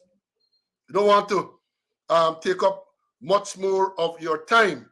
I want to again say to you as I close that be careful. COVID is still around. I saw only yesterday, I think it was, the COVID dashboard, people in at least one person in the ICU, and 1,200 and something deaths since this virus came into Guyana. You have to continue to protect yourself and protect your loved ones. Continue to protect yourself. Continue to protect your loved ones. Again, I encourage you to go to YouTube. Please, some people have not done so yet. We know a lot of people joining. Go to YouTube and subscribe to the channel. The channel is of the same name, Speaking Out, Exposing Corruption and Incompetence. Go to YouTube, subscribe to the channel, hit the notification button. So whenever we go live, whether it's a special program or otherwise, you will get the notification that the program is live, and then you can join us. So don't miss it. I'm gonna know because they're gonna send notification that this person has subscribed to the channel. Subscribe to the channel, and we will continue. We are encouraged by the numbers. You can't go any place. When we tell you walk anywhere, people tell you that they like the program because of the information that is given. I want to say something that I should have said before in terms of the traffic situation. You have the corporate communication unit putting out all sort of rubbish propaganda for release. I saw one the other day, I think it was yesterday, when they released the license plate number of a particular vehicle, but there was no need for that. There was no need for that. I want to tell them, given the situation in traffic, they should be on the forefront of putting out public information. We spoke about, for example, we spoke about the roundabout. They should have infomercials. The airwaves should be bombarded along the highways. You should have signs. When you travel in Jamaica and elsewhere, you will see signs of the number of fatal deaths they would have had for the year, right? It's there on billboards. That are the type of thing that they have to do. Bring people aware of what is going on. They run about the place cooking food and sharing food and playing politics and they are not addressing the core issue. This particular issue with traffic has reached alarming proportions. And apart from the rubbish, the man who sits in the chair said, no, there's no indication anything is happening. And that is what they got to do. Go on their social media, construct educational stuff, put it out there. A lot of people now are on social media. Get infomercials on the TV stations and all these places. So where you turn, you must see reminders of what you should do in the traffic. That is what you have to do at this stage. You're giving us other foolish press release with us the information that is not relevant. That is what is going on, right? And the important things you are not addressing. The important things you're not addressing. So, folks, almost 2 hours. And next week, Wednesday, God's spare life, as we would say, 11 o'clock. Remember, we are same time now in New York and Guyana. 11 o'clock, we'll be here again for another episode of Speaking Out, exposing incompetence and corruption. Until then, bye.